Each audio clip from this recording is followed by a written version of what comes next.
Welcome to today's explainer. I am absolutely pumped for this session because we've got a very clear hands-on mission today. We're going to take a brand new Cisco router, theoretically fresh out of the cardboard box, and get it fully operational, secure, and routing traffic. By the end of this explainer, you're going to see exactly how real-world networking engineers bring a piece of bare metal to life.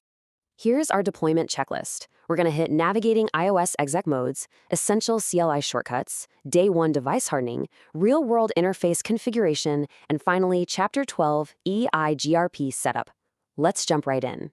Section 1. Navigating iOS exec modes. Okay, let's dive into this.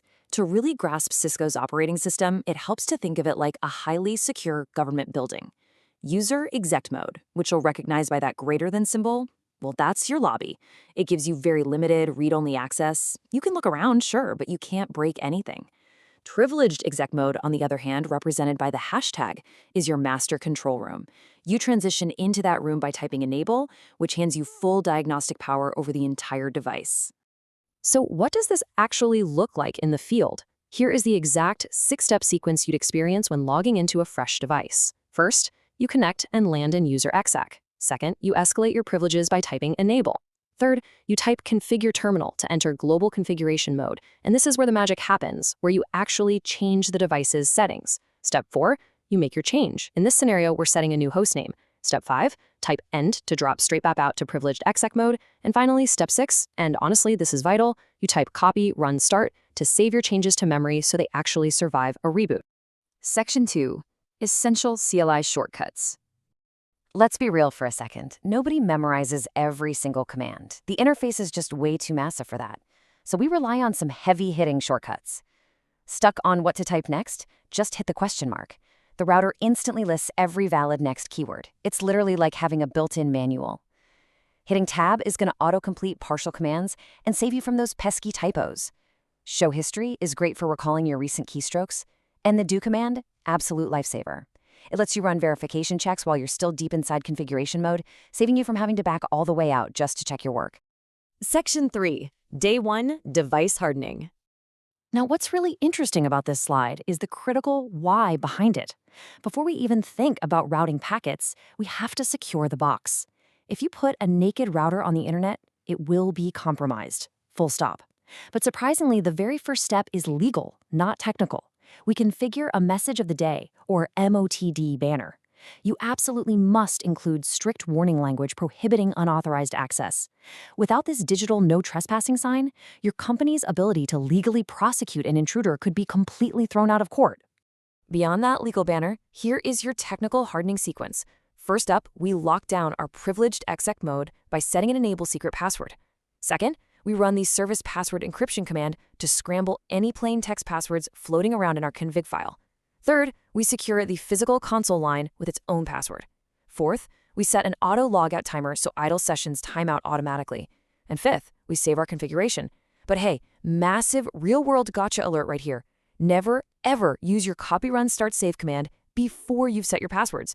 If you save an unsecured config to the startup memory and that router loses power, it's going to reboot completely unprotected. So remember, always secure first, save second. Section 4, real-world interface configuration.